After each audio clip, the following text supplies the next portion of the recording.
नमस्कार मित्रों, खेल और खिलाड़ियों की आवाज़ खेल पथ में आपका हार्दिक स्वागत है। मित्रों, 10 दिसंबर को भारतीय ओलंपिक संघ के चुनाव हो चुके हैं।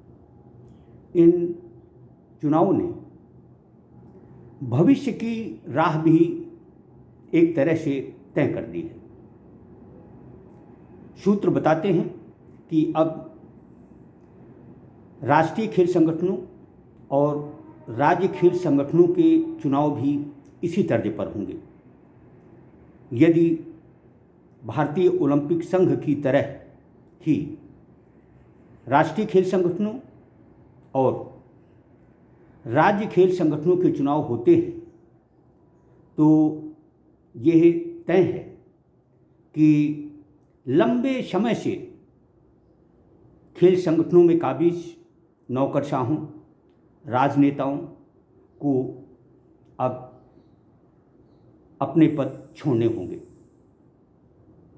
स्पोर्ट्स कोड यानी खेल संहिता का ही यह असर है कि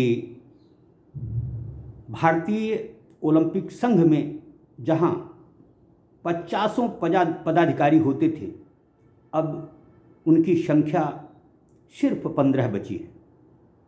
इसी तरह अब राष्ट्रीय खेल संगठनों और राज्य खेल संगठनों में भी होना तय है।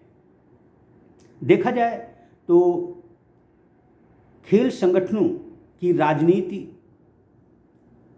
खिलाड़ी कम, नौकरशाह और राजनेता अधिक करते रहे हैं। यही वजह है कि 75 साल के बाद भी भारत खेलों में बहुत पीछे है।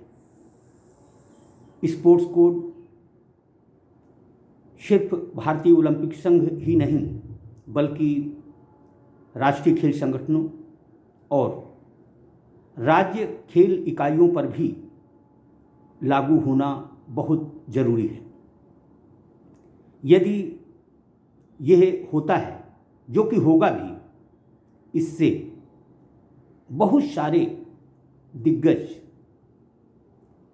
खेल संगठनों से विदा ले लेंगे। भारतीय ओलंपिक संघ को अपनी जेबी संस्था मानने वाले लोग परिदृश्य से ओझल हो गए हैं।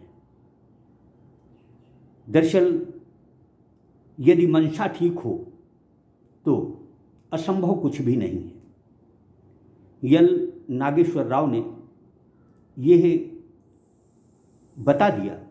यह जता दिया कि नियमों का पालन करवाना संभव है। कल तक जो लोग ढींगे हाँक रहे थे उनके मुंह बंद हो चुके हैं। यदि स्पोर्ट्स कोड का इस्तेमाल, खेल संहिता का इस्तेमाल राष्ट्रीय खेल संगठनों और राज्य खेल इकाइयों पर होता है तो इससे ज़्यादा खुशी की बात और क्या हो सकती है। दरअसल स्पोर्ट्स कोड लागू होने से बहुत सारे नौकरशाहों को खेल संगठनों की राजनीति, खेल संगठनों के पद छोड़ने होंगे। उत्तर प्रदेश भी इससे प्रभावित हुए बिना नहीं रह सकता।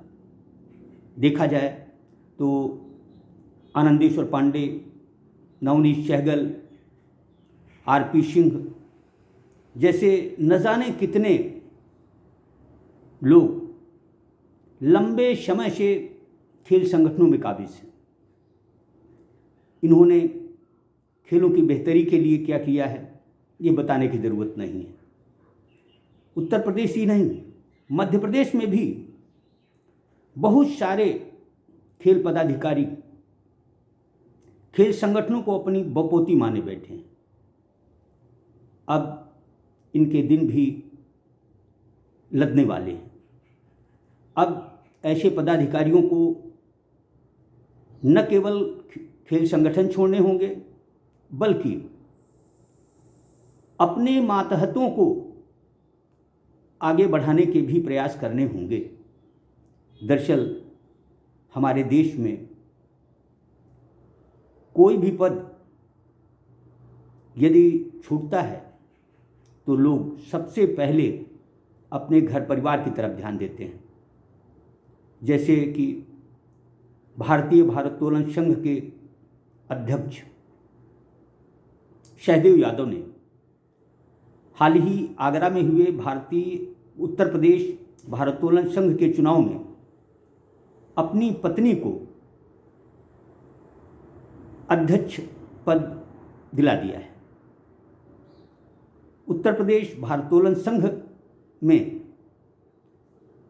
अधिकांश लोग सहदेव यादव की कृपा दृष्टि से ही काबिज है।